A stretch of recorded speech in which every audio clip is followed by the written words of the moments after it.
Hello दोस्तों, नमस्कार। स्वागत है आपका हमारे यूट्यूब चैनल पर। तो आज हम इस वीडियो में आपको बताएंगे भारत के भूगोल के बारे में कुछ समान जानकारियाँ जो हर कम्पिटिटिव एग्जाम में पूछी जाती हैं। तो चलिए देखते हैं भारत के भूगोल के बारे में कुछ समान जानकारी। भारत का परिचय। भारत उत्तरी पूर्वी गोलार्ध में स्थित है। सबसे पहला क्वेश्चन यही उठता है कि भारत उत्तरी पूर्वी गोलार्ध में स्थित है कि भारत उत्तरी गोलार्ध में स्थित है। तो भारत उत्तरी गोलार्ध में स्थित है। अगर इसको देख लिया जाए, इसको अगर अर्थ मान लिया जाए तो ये जो 0 डिग्री विषुवत रेखा है, विषुवत रेखा के ऊपर भारत स्थित है, इसलिए भारत उत्तरी पूर्वी गोलार्ध में स्थित है। ये दक्षिण एशिया का एक वृहद भूमंडल है। जो एक भारत है, भारत दक्षिण एशिया का एक वृहद भूमंडल है। दक्षिणी एशियाई देश भारत है, पाकिस्तान है, नेपाल है, भूटान है, बांग्लादेश है, श्रीलंका और मालदीव है। अगर नामकरण की बात करें तो जो भारत का प्राचीन नाम था वो आर्यवर्त था, जम्बूद्वीप था। अगर हिंदुस्तान की बात करें तो हिंदुस्तान नाम ईरानियों ने दिया। अगर इंडिया की बात करें तो ईरानियों ने इसे सर्वप्रथम इंडिया कहा। अगर क्षेत्रफल की बात करें तो जो भारत का क्षेत्रफल है वो 32,87,263 वर्ग किलोमीटर है, जो कि विश्व के कुल क्षेत्रफल का 2.4% है। क्षेत्रफल की दृष्टि भारत 7वें स्थान पर है। भारत से पहले जो 6 बड़े देश हैं वो इस प्रकार हैं। नंबर 1 पे रूस है, नंबर 2 पे कनाडा है, नंबर 3 पे चाइना है, नंबर 4 पे अमेरिका है, नंबर 5 पे ब्राज़ील है और नंबर 6 पे ऑस्ट्रेलिया है, नंबर 8 पे अर्जेंटीना है। अगर हम जनसंख्या की दृष्टि देखें तो भारत चीन के बाद दूसरे स्थान पर है।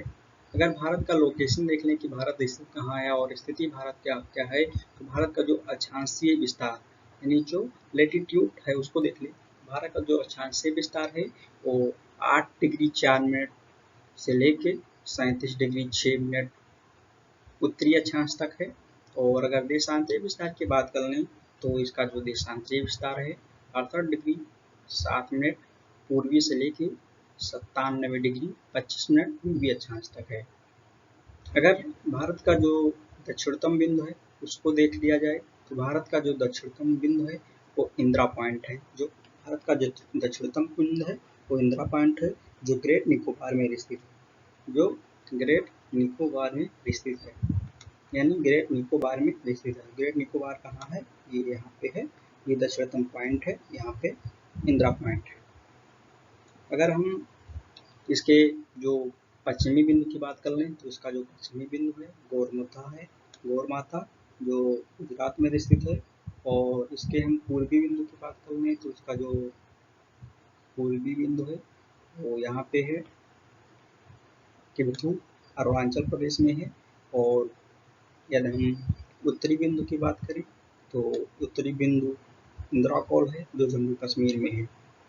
अगर हम पूर्व से पश्चिम की बीच की दूरी को देखें तो इसकी दूरी 2933 किलोमीटर है। अगर उत्तर से दक्षिण की दूरी देखें तो इसकी दूरी 3214 वर्ग किलोमीटर है।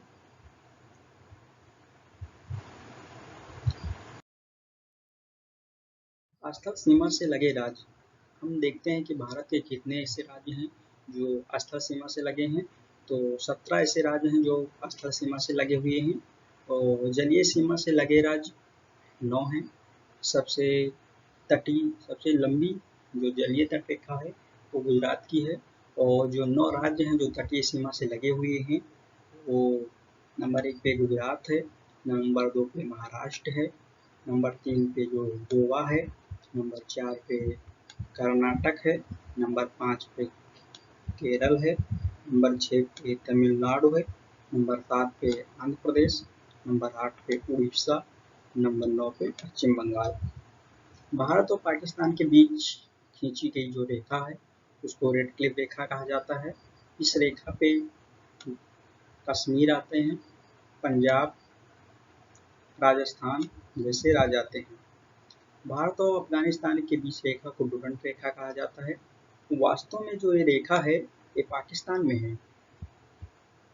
भारत और चीन के बीच की रेखा को मैकमोहन रेखा कहते हैं। ये रेखा सिक्किम और अरुणाचल प्रदेश में है। 1914 में रेखा खींची गई, लेकिन चीन इस रेखा को एक साम्राज्यवादी रेखा मानता है, वो इसे वास्तविक रेखा नहीं मानता।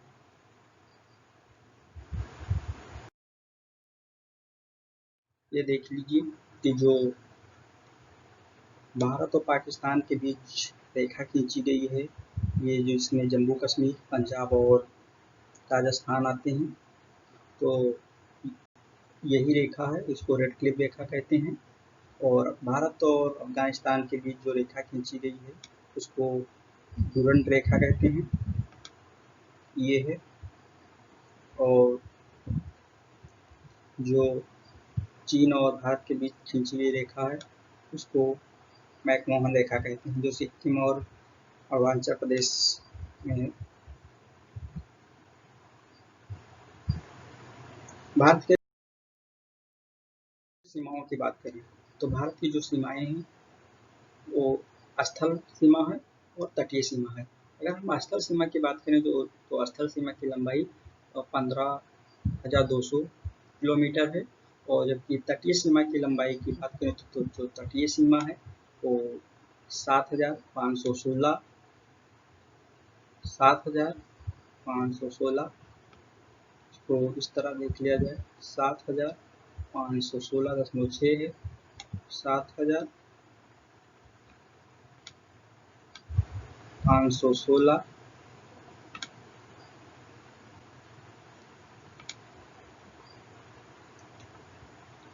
7,516 है।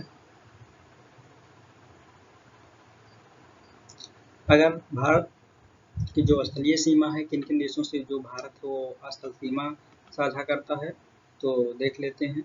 बांग्लादेश सबसे लंबी सीमा साझा करने वाला जो देश है भारत से, वो बांग्लादेश है। उसके बाद चाइना है, उसके बाद पाकिस्तान है, उसके बाद नेपाल है, उसके बाद म्यांमार है, उसके बाद भूटान है, उसके बाद अफगानिस्तान है।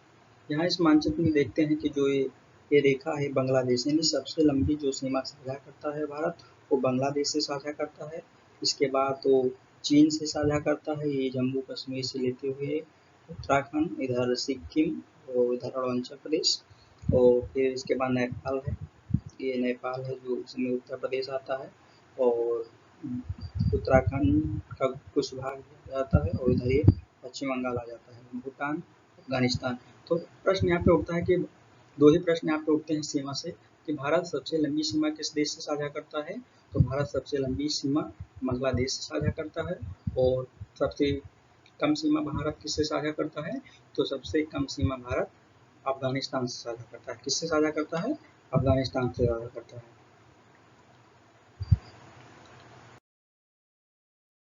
तटीय सीमाओं का निर्धारण, तटीय सीमाओं का निर्धारण किस प्रकार किया जाता है, ये भारत का मानचित्र है, जो कटी फटी तट रेखाएं होती हैं, इनको बराबर करने के लिए सबसे पहले एक आधार रेखा खींची जाती है। ये देखिए एक आधार रेखा खींची गई। अब इस आधार रेखा से अगर 12 नाटिकल की दूरी आप समुद्र में जाते हैं तो इसको क्या कहते हैं, प्रादेशिक सीमा कहते हैं।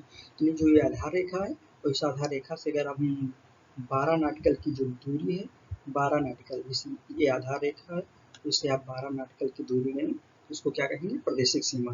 माने भारत के तटीय आधार सीमा से 12 नाटिकल की दूरी तक प्रादेशिक सीमा होती है। इस सीमा में भारत के बिना परिंदा पर भी नहीं मार सकता। और ये इसी आधार रेखा से अगर हम 24 नाटिकल की दूरी समुद्र में जाते हैं तो क्या होता है, वो संलग्न क्षेत्र होता है, इसमें हम साफ सफाई कर सकते हैं। अगर इसी आधार रेखा से हम अगर 200 नाटिकल की दूरी समुद्र में जाते हैं तो ये हमारा आर्थिक क्षेत्र होता है। इस सीमा में आर्थिक संसाधनों का दोहन हम करते हैं, हम देशों के साथ साझा की जा सकती है। सबसे क्वेश्चन यहाँ उठता है कि भारत के अनन्य आर्थिक क्षेत्र में पूरा श्रीलंका आ जाता है। इसीलिए तो जब भारत का मानचित्र ड्रा किया जाता है, भारत का मानचित्र बनाया जाता है, तो उसमें श्रीलंका को दिखाया जाता है। एक जो नाटिकल होता है, एक नाटिकल बराबर 1850 मीटर होता है। हैं और कुछ अन्य महत्वपूर्ण जो तथ्य हैं और देख लेते हैं। नहीं, भारत का जो मानक समय सीमा है वो 82.5 डिग्री, 82.5 डिग्री उत्तरी अक्षांश से जो इलाहाबाद के नैनी से होकर गुजरती है। और ये रेखा जो है वो ग्रीनविच रेखा से 5 घंटे 30 मिनट आगे है। जो मेरा समय है वो ग्रीनविच रेखा से 5 घंटे 30 मिनट आगे है। अगर मानक समय रेखा की बात करेंगे तो जो मानक समय रेखा है भारत की, वो भारत के 5 राज्यों से होकर गुजरती है। उत्तर प्रदेश, मध्य प्रदेश, छत्तीसगढ़, उड़ीसा, आंध्र प्रदेश। अगर कर्क रेखा की बात करें, 23.5 डिग्री उत्तरी अक्षांश, कर्क रेखा भारत के बीचों बीच से होकर गुजरती है। ये रेखा भारत के 8 राज्यों से होकर गुजरती है। नंबर 1 पे गुजरात, नंबर 2 पे राजस्थान, नंबर 3 पे मध्य प्रदेश, नंबर 4 पे छत्तीसगढ़, नंबर 5 पे झारखंड, नंबर 6 पे पश्चिम बंगाल, नंबर 7 पे त्रिपुरा, नंबर 8 पे मिजोरम। तो क्वेश्चन उठता है कि जो कर्क रेखा है भारत के कितने राज्यों से होकर गुजरती है। तो कर्क रेखा भारत के 8 राज्यों से होकर गुजरती है। मानक समय रेखा भारत के कितने राज्यों से होकर गुजरती है। तो मानक समय रेखा भारत के 5 राज्यों से होकर गुजरती है। ये देखिए, ये मानचित्र में देखिए, ये 82 डिग्री जो है, ये देखिए आंध्र प्रदेश, ये हो गया आंध्र प्रदेश हो गया, और ये उड़ीसा हो गया, ये छत्तीसगढ़ हो गया, और ये उत्तर प्रदेश हो गया। यानी 5 राज्यों से होकर मानक समय रेखा गुजरती है। और अगर कर्क रेखा को देखते हैं तो कर्क रेखा 8 राज्यों से होकर गुजरती है। ये गुजरात हो गया, राजस्थान हो गया, मध्य प्रदेश हो गया, और छत्तीसगढ़ हो गया, उत्तर प्रदेश हो गया, झारखंड हो गया, वेस्ट बंगाल हो गया, त्रिपुरा हो गया, मिजोरम हो गया। त्रिपुरा एक ऐसा राज्य है, त्रिपुरा एक ऐसा राज्य है जो तीनों ओर राज्यों से घिरा हुआ है। यानी त्रिपुरा तीनों ओर किससे घिरा हुआ है। त्रिपुरा एक ऐसा राज्य है जो तीनों ओर राज्यों से घिरा हुआ है। जो सर्करिक रेखा, ये पूर्वी अक्षांश रेखा है, गुजरात में है। भारत और पाकिस्तान के बीच इसमें विवाद भी चल रहा है। चलिए ठीक है, धन्यवाद। आज तक यहीं तक। फिर इसका नेक्स्ट पार्ट अगले वीडियो में आएगा। Thank you. Like, subscribe and shares. यदि तो अच्छा लगा हो तो इसको लाइक कीजिए, सब्सक्राइब कीजिएगा, और कोई कमी होगी तो कमेंट बॉक्स में ज़रूर बताइएगा।